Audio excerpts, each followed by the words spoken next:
Hi, everyone. Welcome to this solo edition of the Lucentlands Podcast. I'll be running this one by myself today. It's mostly because I want to chat a bit about my experience of my trip to Zimbabwe recently. And I'm going to be running through some photos of the trip, giving some feedback on that, and then just talking in general about what my overall experience with Zimbabwe was. Now, when I said to people before I went, I was okay. I was in Zimbabwe in 2022, where we did a live stream inspection on the citrus that was supposed to go to for them to get market access to China.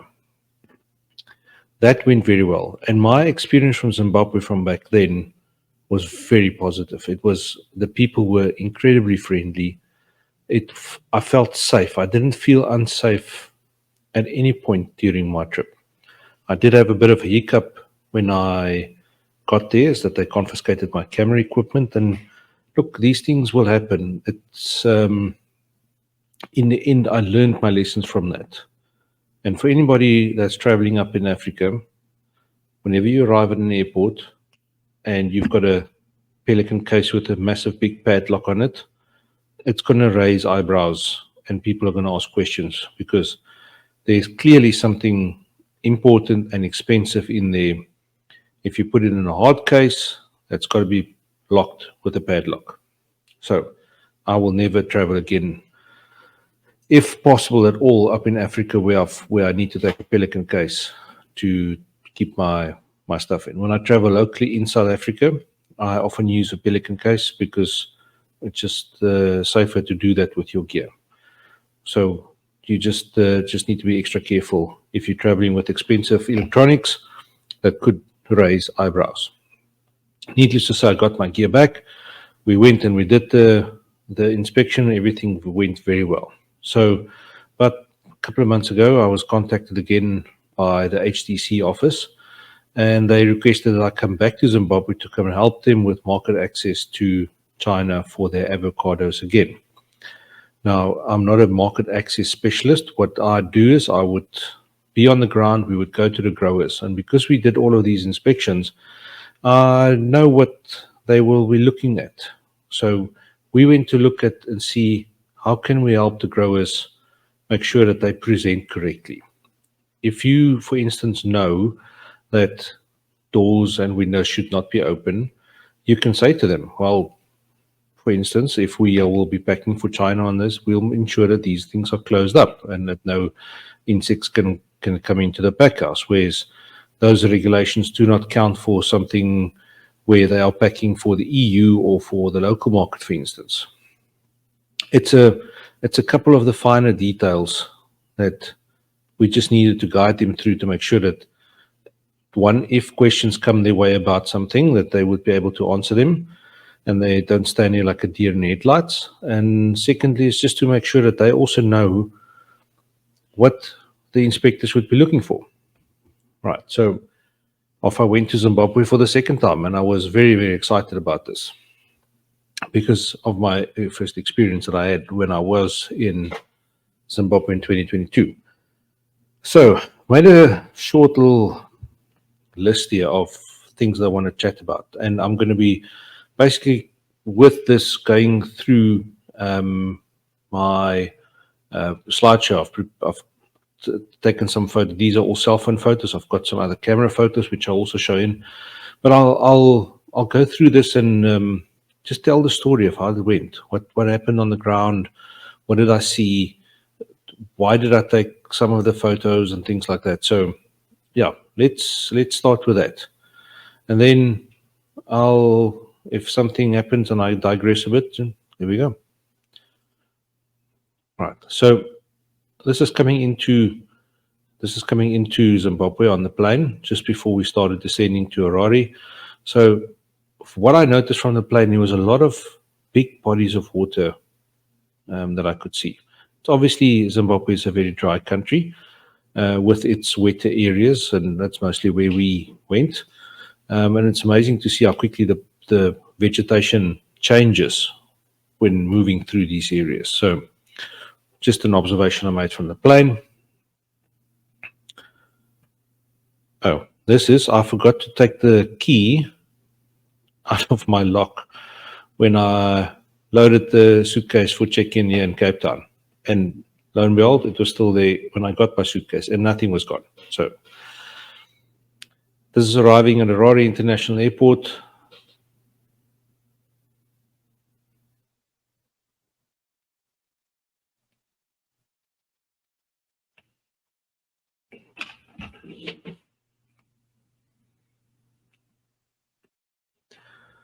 There I was greeted by Aaron from the HTC, came to pick me up.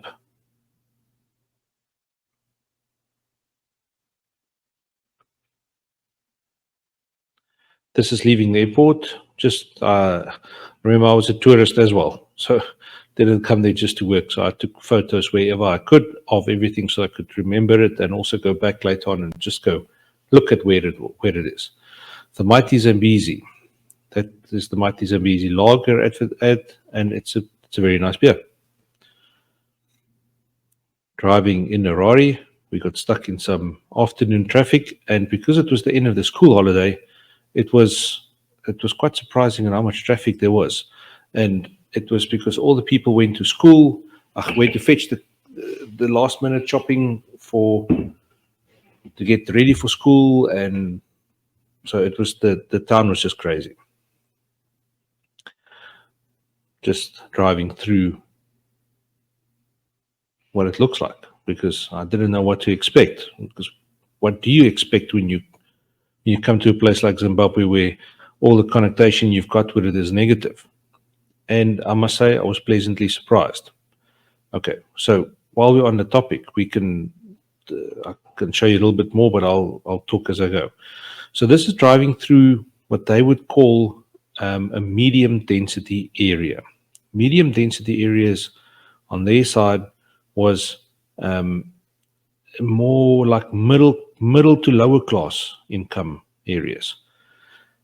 You can see it's a beautiful suburb. If you put this anywhere in South Africa, people will say, wow, it's a nice mid to high class suburb. Here, it's the mid to low class suburbs. And from what I understand, and I can be wrong, that Harare was segregated quite a bit in the past, where there was clearly demarcated areas for the colored community, the white community, and the black community. And they did not move into each other's areas at all. So, if I remember correctly, I think he said this used to be a colored community area. So, but even with that, it was big houses with big plots. Again, if you didn't know anything better, you would think that this is a mid to up class area. It's 4, 5, 6 bedroom houses, big properties. This is driving through some of the streets, and this is a road that gets used often. So to touch on the infrastructure of Harare, there are places where the roads are pretty decent, but then most of the other places it's just completely stuffed up. It does not get fixed. Now I know that there are places in South Africa where it could look like this as well. It is just those potholes, that speed you're driving is like 10, 15 kilometers per hour. What I've noticed in Zimbabwe, the quickest you're going to go to a place is going to be an hour's drive. Obviously, in the city, it's a little bit different, but in the countryside, if you are 15 kilometers away from anything, expect to take an hour. You do not know what you're going to find on the road. This was a little collage that was up in the office, and there you can see $100 billion, $100 trillion banknotes. This is not in circulation anymore. It's all running on US capital, US dollar at the moment. They've brought in the ZiG, which is a gold-backed currency, but I never saw it. I was not charged in ZiG anywhere, and everything was done in US dollars still. So not sure when that's going to be in circulation. Just a nice photo of some delicious monsters growing up into a tree. It is very subtropical. Yet it's got that savanna feel, but it's good quality ground, good weather. Things just grow there. This is a new parliament building that they're busy building outside Harare, and together with that is a brand spanking new highway that's being built. This is obviously causing major traffic disruptions, as everybody that owns any sort of road building equipment is stuck on that. This is being done for the SADC convention that's happening in Zimbabwe in 2025. So the talk of the town is that nobody knows if it's going to be finished, but what I can say is that everybody's working on it. Driving towards Missouri, we went out for a visit to one of the government facilities there. The roads were fine. It was easy to travel. It was the countryside is quite littered next to the road, so where people would just chuck papers out of the cars. That's just unfortunately how it is. Beautiful countryside. If you show this photo to anybody and say where it is in southern Africa, they'll probably tell you it's Mpumalanga or Limpopo. It's got the same feel as that. These are all government facilities that is not in use so much as what it used to be. All research farms, and one of the government buildings we stopped at. This is coming back into Harare from Missouri side at the big roundabout that they've built. Filmed this to show that these fields on the right-hand side is maize and sorghum. And then you come up to the roundabout and they've just built the road right through their fields. There's pivots and everything. That is one thing. Most of the agricultural land belongs to the government and they can do as they see fit with it. There is the big roundabout, and then from there it goes up to the parliament. This is afternoon traffic. This is a four-way stop street. In Zimbabwe, it works like this. You go when there's a gap for you. And if you don't go, you're going to be stuck.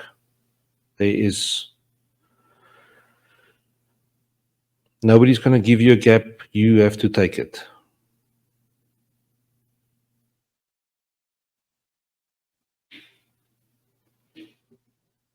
No, it can get pretty erasing and crazy.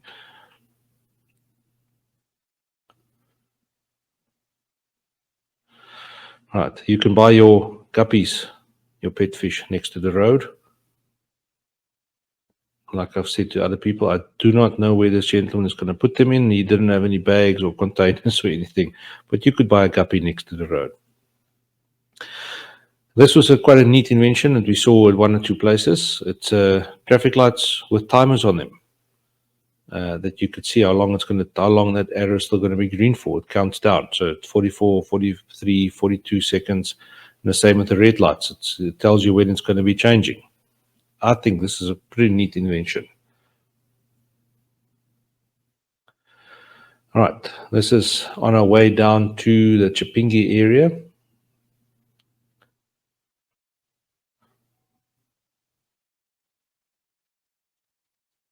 Just to show what the countryside looks like.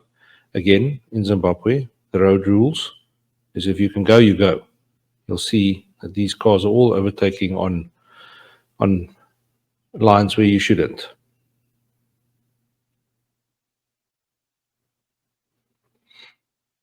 Just more of the countryside. That truck was broken down.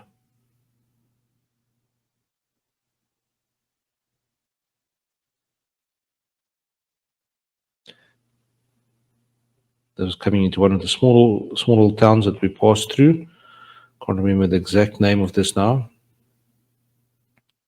But as you can see there, it's old, big, established houses that's built in these towns. Informal market, of which there are many, many, many of them next to the road.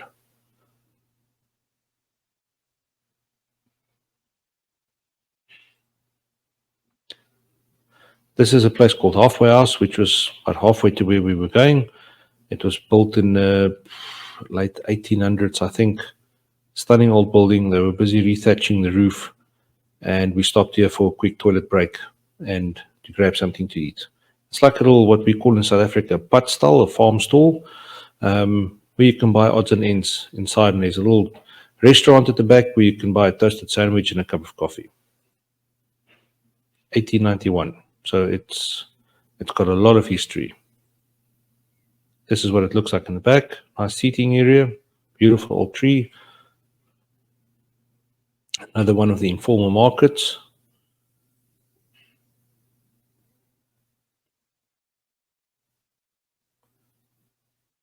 And this is what most of the small towns looked like. It was just the main road, and you've got all these little stalls next to the roads with lots of people walking around.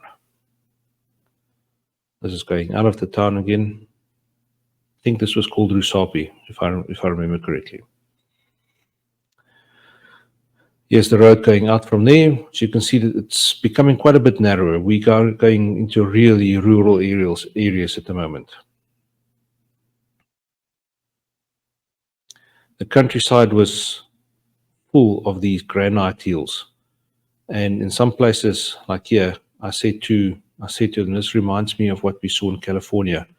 If you think of what Yosemite Park and those places look like, it's also got the same. It's just that the vegetation is different.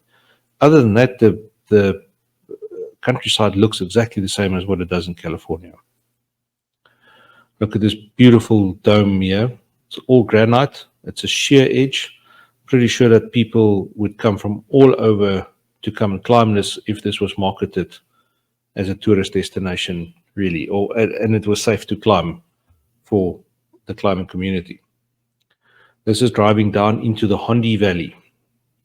Now, we came from quite a dry area, savanna type, when we went into this valley, which is tropical. It's on the border of Mozambique, and this is where the Rhodesian War was mostly fought, in this valley, a big part of it. And one of the places we drove through, you could still see the old runway that was used by the military planes. It's right next to the main road in a small little community.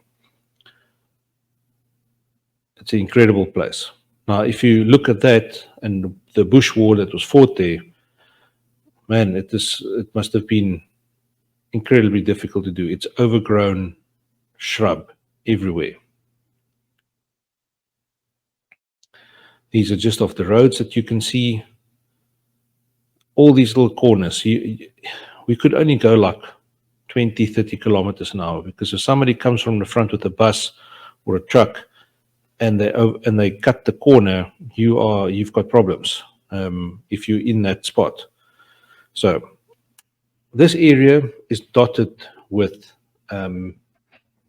subsistence farmers. Everybody's got a small piece of land. They've got their banana plantation, sugarcane, yams, things like that, avocado trees, mango trees, lychee trees, everywhere. They've got this, and that's what they make a living of. They've got their house that they've built, and then they've got their plantation. So now what they will do is they will go into this plantation, like you see over here. There's a big bunch of bananas. It's probably getting close to being harvested. So they would go in and they would harvest that bunch of bananas for the day, and whatever else they could find through the little plantation or orchard. And then they would bring it down to the road in bags, and that will be collected in the late afternoon by the informal traders, like what those stands are that you see in the towns. So we stopped and we asked. They would get and I would estimate it's about a 30 or 40 kilogram bag of bananas. They would get $10 for that. So if you've got 5 bags, you'll get $50 for the day.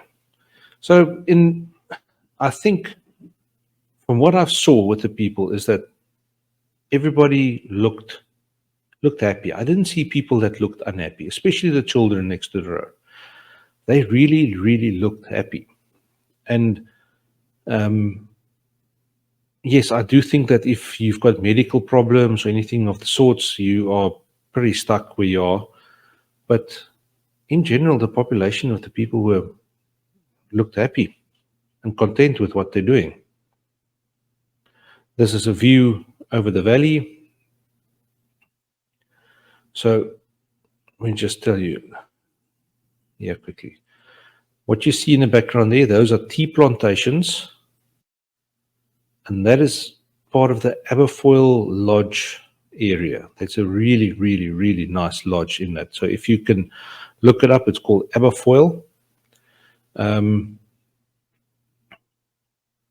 I would highly suggest, if you want to go see something from Zimbabwe that you did not expect you're going to see, you must go there. This place is incredibly beautiful. So those are tea plantations, and there's avocados and macadamias and things all in those hills over there. Yeah, just off to the left of this picture here, there's the second highest waterfall in Zimbabwe. I can't remember the name right now, but it falls right off the mountain. It's absolutely incredibly stunning. So I just want to get the name of that river, because we cross it quite often. Just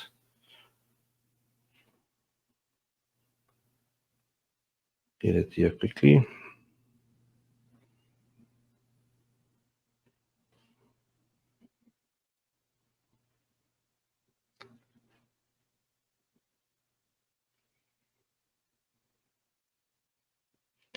And that river later on forms the border between Mozambique and Zimbabwe.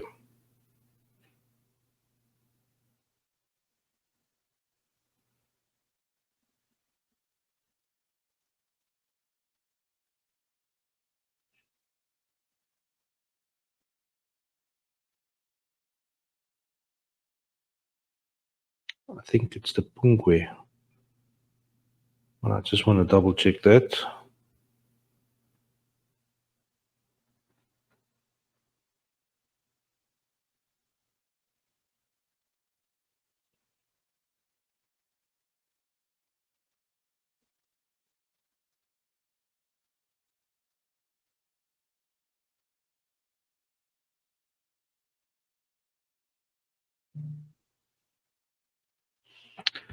I think it's the Pungwe River, but I'm not sure. But anyway, we crossed it a couple of times on our way to where we went, which is Katio Estates. It's now a little video clip of what the road looks like at this stage. So most of the tar is in the middle of the road, and you've got these, and it's a very, very narrow road. Remember, there's buses and trucks on there as well. So now we're going to cross that river. Again, I'm pretty sure it's the Pungwe River, but I might be talking nonsense. It's beautiful. It's absolutely stunning. That water is crystal clear.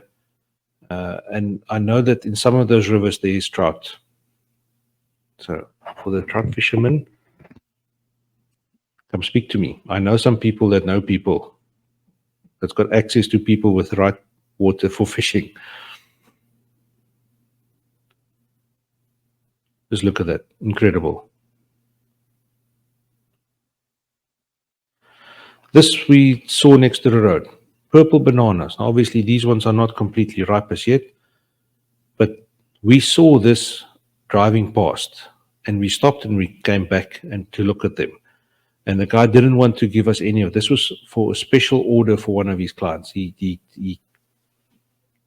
just had these couple of hands of bananas in there, and there was no way that he was going to sell us or give us any of that. Driving further up the road down to our destination, and it's up and down. It's hills. It goes up and down like this, and you can see the road is very narrow and tight.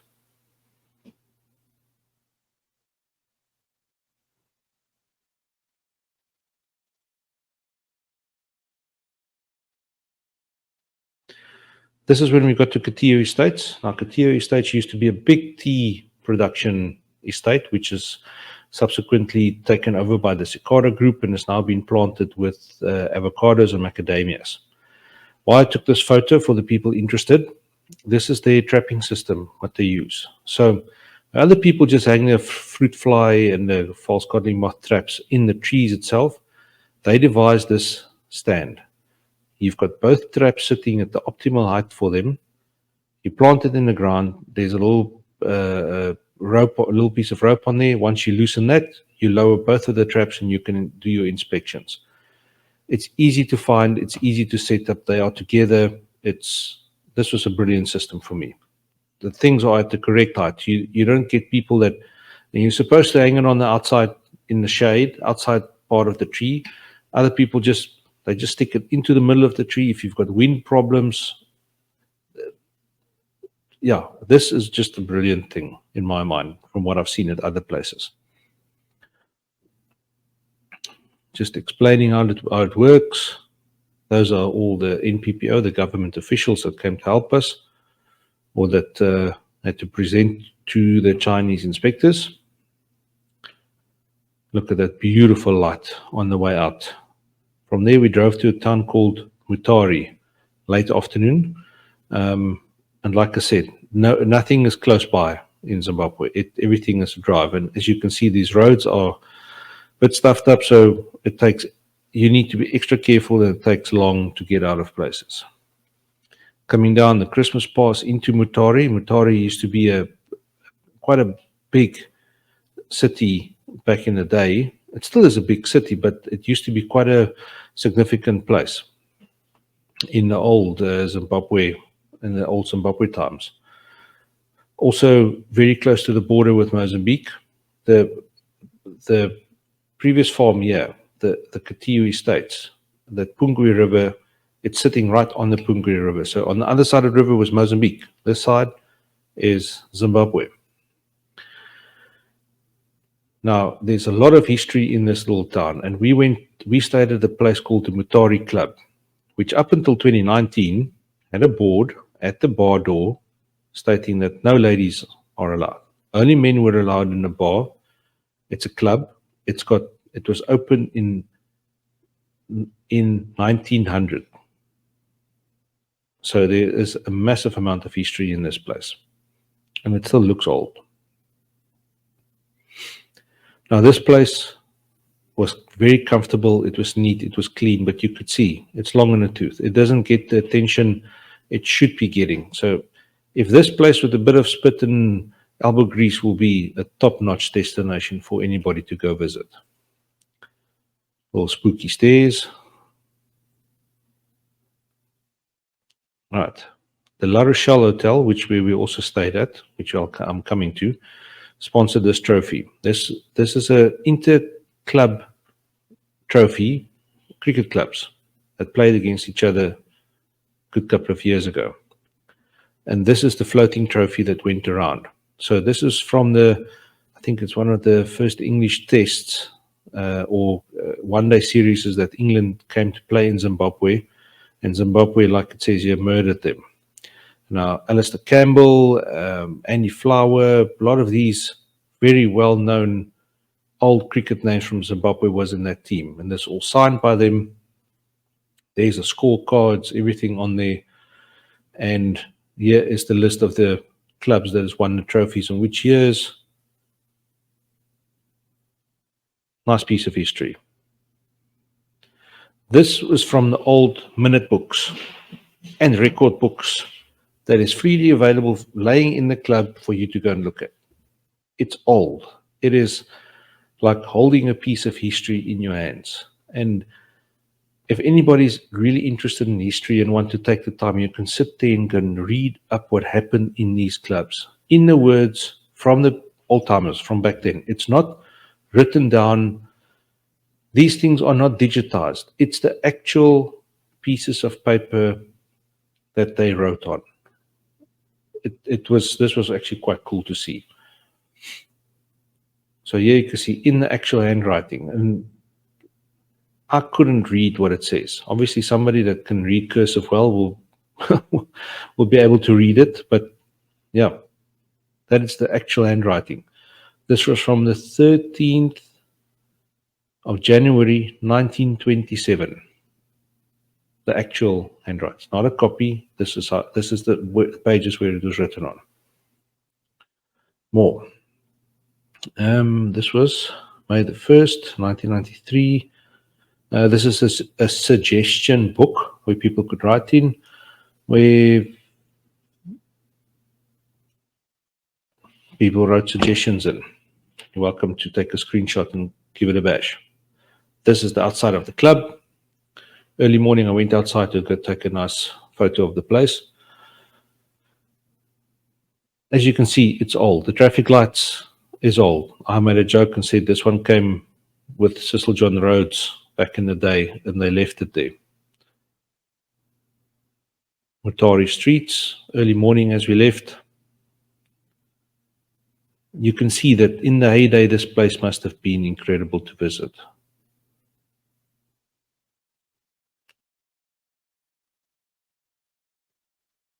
It was called the Garden Town or something like that. There used to be beautiful gardens everywhere. Everything is in cash. Do not expect to go there and be able to pay with a debit card. You are going to need cash on the ground.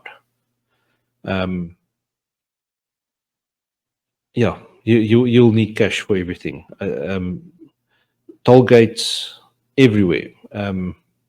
Just make sure that if you do go, you've got enough US dollars in cash. I think about $200 will get you quite a bit in terms of buying odds and ends and paying toll fees and things like that when you're traveling on the ground there. This is now driving down to Chipinge from Mutari, and it's going into, this is quite a dry area. We had this part that I filmed here is one of the small communities. This is the start where there's a lot of baobab trees, like many. And this is about the start of it. Further down, every second tree that you could see is a baobab tree. You can see they are at the back. Beautiful, old, stunning baobab trees.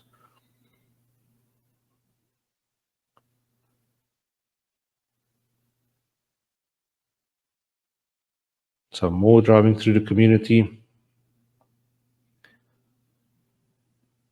And everybody's got a house that they built.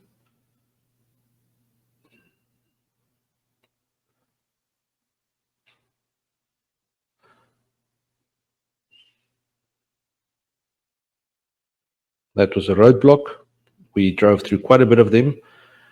Our car was not stopped once. They stopped buses and they stopped taxis, things like that, to check for whatever they could be looking for. We weren't asked to stop once. When we came up to the gates, they would open it for us, and it's not toll gates, these are roadblocks.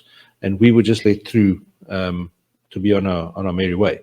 But in the past, these used to be quite a headache, and they would find the people, spot find them for anything stupid, like lettering in the weights of the cars that had to be visible for some reason. So if you drive a pickup truck, it's got the empty mass and then it's got the loaded mass on it. If the lettering, for instance, was not the same font or the same size, they would spot fine you for that. And most often than not, that money never made it back to government coffers like it should. But a big change happened when the current president and then took over. A lot of that stopped. So yes, it will still be there. If you've got something that could provoke questions and you do get stopped, you will probably need to spend a bit of that cash that you've got in your wallet. But again, we were not stopped once at any of these, and it's not like we did anything that different than what we would have done. We just drove, got up to the gates, and went let through. Other people I spoke to from South Africa, it was also the same story. These are next to the road. These are old mango trees, and it looks like they were trimmed with a hedge cutter at the bottom. Not a hedge cutter. Well, it's a living one. It's goats. That's as high as they could reach to eat the leaves. So all the trees in the area just looks like they're universally chopped off at the bottom with a big hedge cutter. But these are old mango trees that bear massive amounts of mangoes in mango season. And then next to these roads, all these shops will have mangoes with them. These mats are made from baobab baobab tree. So you'll drive and you'll see these big sections of baobab trees with marks on the side. It's like big square marks. What they do is they strip the bark off. They can't ring it completely because the tree will die. They just take off pieces at a time. And I don't know what the process is like, but they weave these carpets from the fibers from the baobab trees. They were stunning. Handcrafts there was stunning. Same with these baskets, and these are baobab fruit. Some more of the scenery.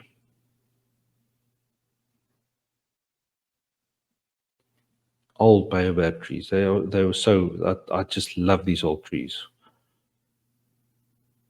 We're getting to the Makandi estates now. This is one of the farms. Big, very big banana plantation right up against the mountain there. It's all bananas for a big part. Here we were at Tanganda estates in the orchards, inspecting with the NPPO to see if the people knew what they were talking about and what they're doing. The tea plantations of Tanganda. This was really something to behold. It looks like a massive lawn, and if you've got beautiful light on this, it really is incredible. Those are young avocado plantings, if I remember correctly. Avocado orchards. That's like the cleaning station. We can wash hands and lunch area and things like that. We went the afternoon to go photograph the last light on the tea. I wanted to go photograph that. So we went down to the neighboring farm, which is called Ratelshoek, still part of the Tanganda estates, to go and photograph the setting sun over the tea. Myself in my happy place. Just the back of the camera photo from one of the photos I took. This is the next morning where we went to Makandi estates. This is mboya trees that they plant in certain areas. This gets harvested for wood that then later on gets turned into stunning furniture. Mboya is a stunning, dark, very dark, hard wood for furniture.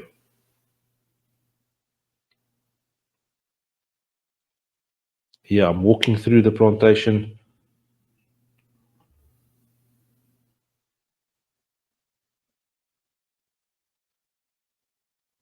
This was in the orchards, and this was very cool to see. Nick Shaxson from who's running Makandi Estates showed me this. This is the leaf litter in the avocado orchards. Right below the leaf litter, you can see the air roots. It just shows you how healthy these soils are, how healthy those orchards are. They hardly ever go into the orchard itself with a tractor. Everything gets done on foot, by hand, so that it doesn't disturb the soil at all. They hardly spray for anything in those orchards. It's some of the most healthiest orchards I've seen ever. There you've got natural pest control, lots of spiders everywhere.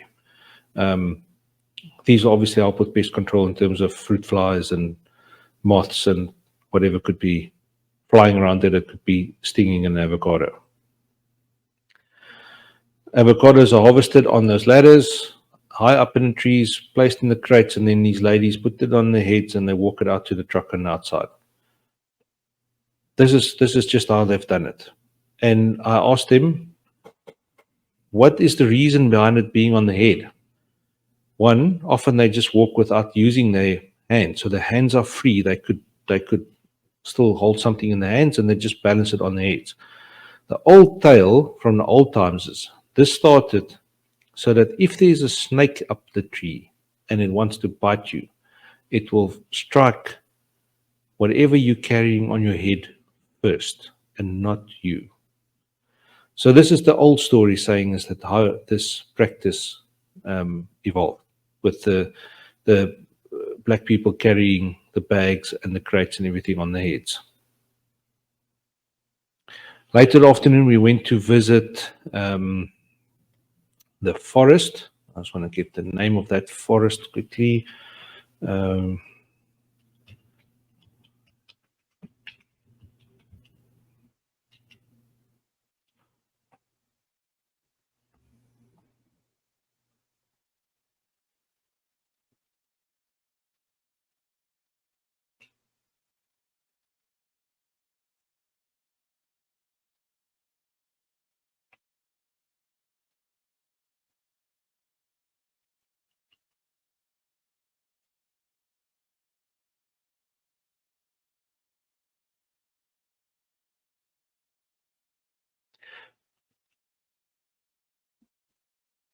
This is the Chirinda forest, and it's a nature conservation area. It's not fenced or anything, and you can go in there to go and visit the second oldest tree in Zimbabwe.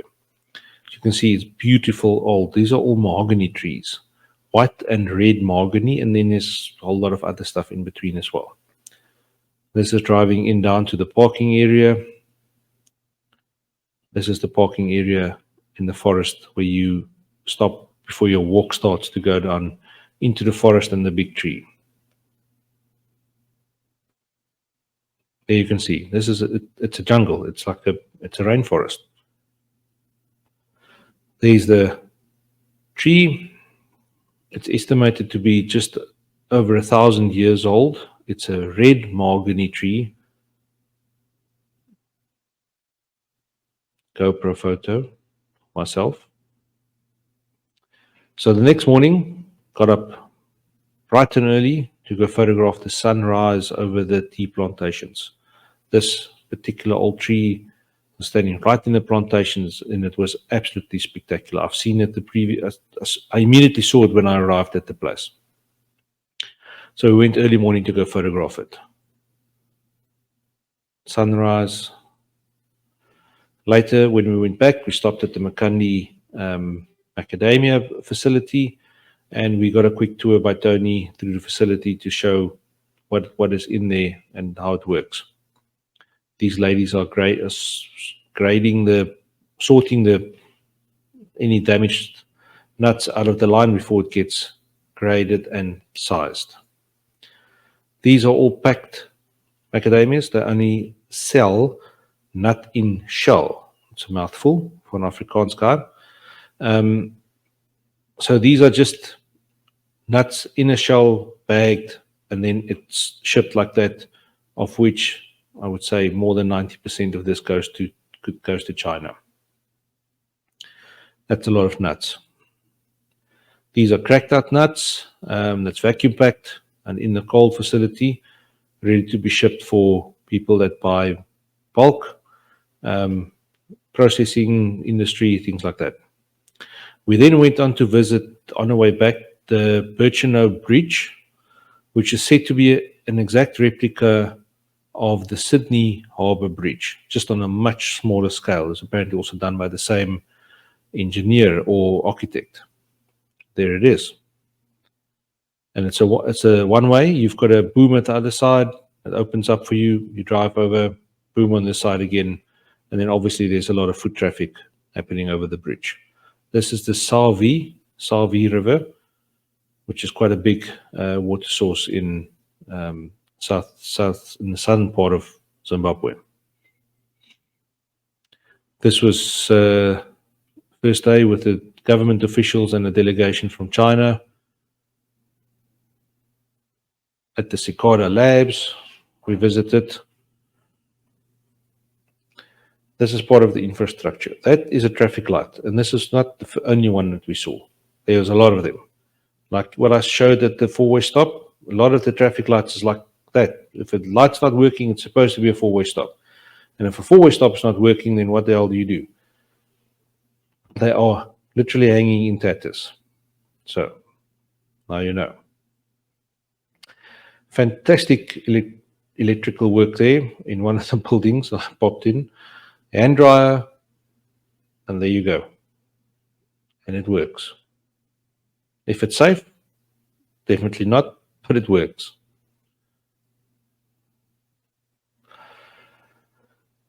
More of the delegation. Now we're on to the farm visits. This is back at Katiwi Estate. So we drove all the way back down again from our last location back up to Harare is a 7-hour drive. So we went a week later, we did the same route again, visited the same places again, and with the delegation.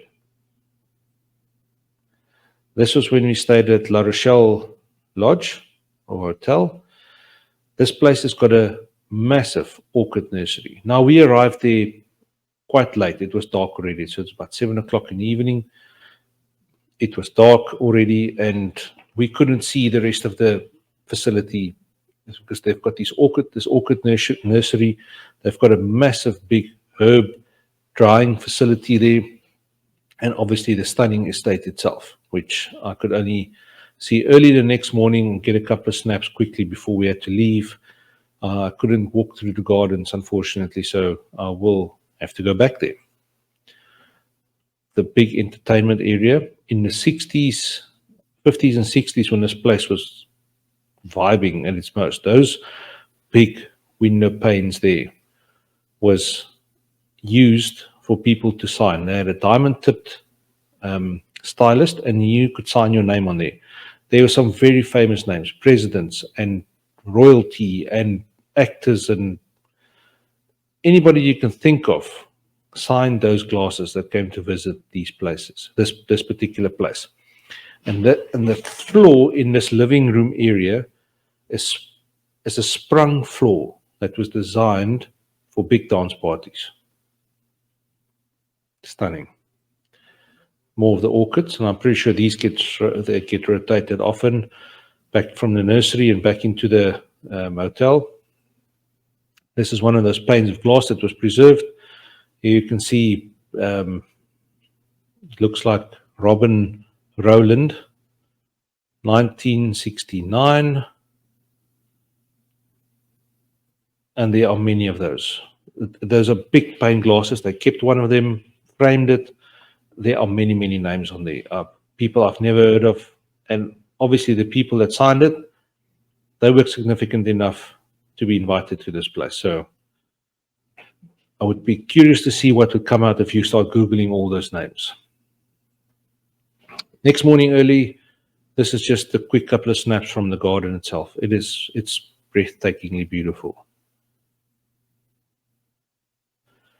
The Art Deco tower on the one side of the place, the stoop area, and like I said to Lyndon, I can just imagine all these colonial ladies with the big dresses and the guys with the fancy suits walking up and down here, being ever so posh at this place in Rhodesia.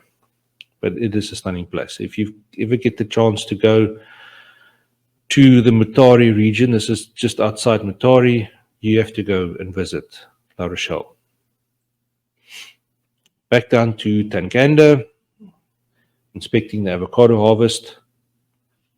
They've got these boards up in orchards to show the pickers what to look for because they do like a quick pre-grading in the orchards. So if there's anything that they pick up there, it gets discarded in the orchard already, even before it goes to the pack house. Lincoln, who's one of the estate managers, stunning guy, explaining what we see on the fruit.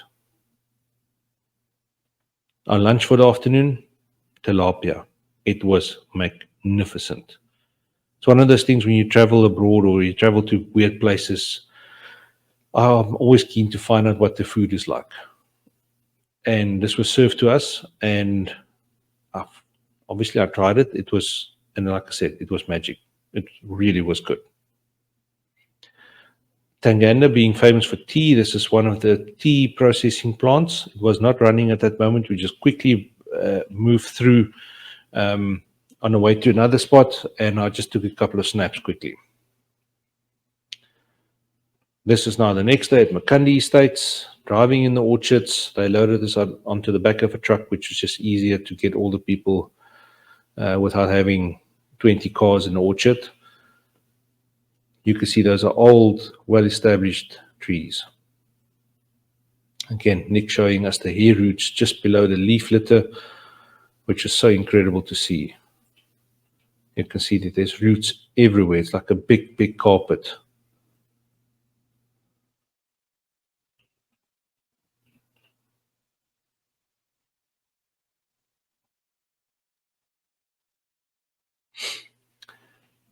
This is what's so incredible about these places. You've got things like orchids just growing wild in the trees. They were not put there, and they are everywhere. You can look there up in the branches. They are everywhere in that tree. I wish I could have seen them all in bloom, but this is how they grow in the wild, just on the side of a tree.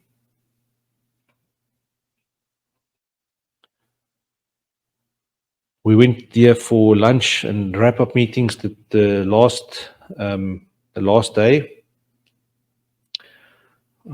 Just want to see what this place is called again.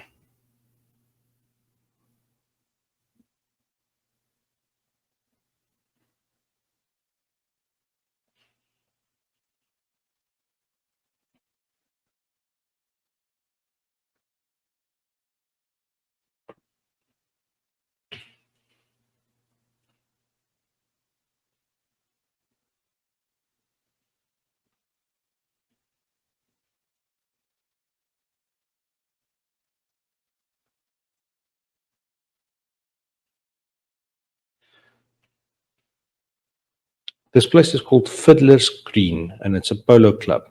Apparently, there used to be quite a few of these old polo clubs in the area, and this is one of them that we used for the wrap-up meeting. Stunning, stunning, stunning place. If you look at that, what do you see? There's a face. It's actually two faces. Eyes, eyes, mouth, eyes, mouth. Interesting. I noticed it. Everybody else was surprised about that. On the way back, we stopped next to the road to buy some pineapples. I think this was $5 for 10 pineapples. Stunning, super sweet, organic. Baobab fruit, I wanted to try it again, trying weird and wonderful things in a different country. Now, cream of tartar gets made from baobab fruits. The Afrikaans name for baobab tree is a krimetartboom, cream of tartar tree. So I expected something juicy, but it was dry on the inside. I had one of the seeds, one of those small little pieces. It was not nice for me. It was horrible. It's a sour, frank taste, and it stuck to your teeth that didn't disappear. I didn't enjoy it. Our visitors from China, they loved it. They had a good couple of pieces of each of them. Anyway, it was still a good experience. So this wrapped up my trip to Zimbabwe, and there's no place like home. So coming in back to Cape Town, late afternoon, filmed the time lapse out of the plane, the beautiful Cape Mountains was just a sight to behold, greeting me back. So,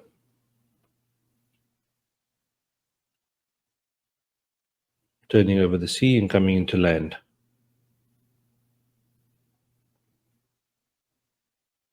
There we go.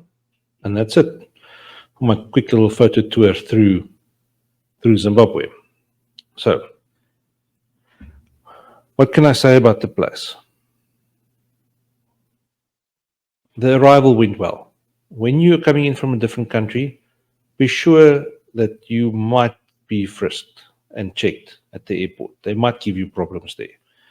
The people that came in from China, they were asked for bribes, and that's just how it is. They're foreigners. They speak a foreign language, and they don't know how things work on the ground. So, if you arrive in Zimbabwe, do not travel with anything that looks visibly expensive. I had my camera bag on my back, and I just walked as if it was light. I just marched. First impressions of Harare. You can see that it must have been a vibrant city a couple of years ago. The infrastructure is stuffed. You need to allow for extra time for when you're traveling. You need to make sure that you understand that you must do not wait around for somebody to give you a gap. You're gonna have to make your way on your own, and don't be scared of driving there. So plan ahead. If a GPS tells you 45 minutes, like I said, minimum an hour. So leave earlier than needed. The rural countryside was incredible to see. The people are friendly, they look happy, they look content. Yes, they are hungry, they are poor. If this is something where you want to save every single person and every animal you come across, you're going to have a tough time there, because there's a lot of people that need saving. Bearing in mind that every person that I met, be it in an orchard, in a pack house, next to the road, wherever, everybody could speak English. Everybody's educated. The kids walk in droves to the school and back. They are neat. They wear uniform. All of them. They are all friendly and happy. So Zimbabwe is an educated country, and the people are literate. They can speak, read, and write very well. So communication is not an issue when traveling there.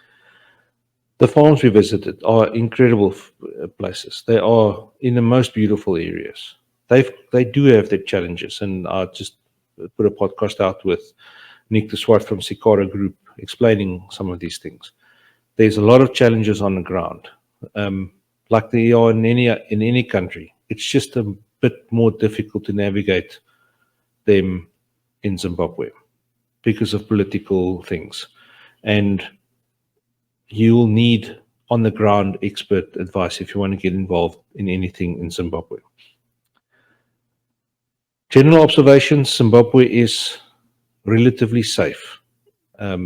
Obviously, like any place, there are places to avoid and things not to go, but I didn't feel unsafe at any point. I did not feel like I don't belong there. It's friendly, inviting people. My conclusion is Zimbabwe is a fantastic place, and if you've got the opportunity to travel there, be it for holiday, be it for work, be it to just go and see what's happening, go and do it. You will not be disappointed. Yes, there might be stumble blocks when going. Be aware of that. But it's not Sodom and Gomorrah like people think it is. So if you've got the opportunity, just go and experience it, meet the people, and see what it's like. All right, that's it. That's my quick wrap-up of Zimbabwe. Little photo tour from our thing. Obviously, there was a lot more. There's a lot of photos I can't share.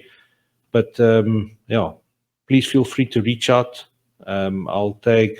Just want to say to the HCC, thank you for trusting me to come help you guys. Thanks for everything you did. Thanks for all the growers that made us stay so comfortable, made us feel welcome, that fed us great food. Thanks for all of that. So here's to the next time. And up until then, please subscribe, tune in, give us feedback on our podcast, and check what we're doing. We've got a lot of stuff coming. All right. Cheerio.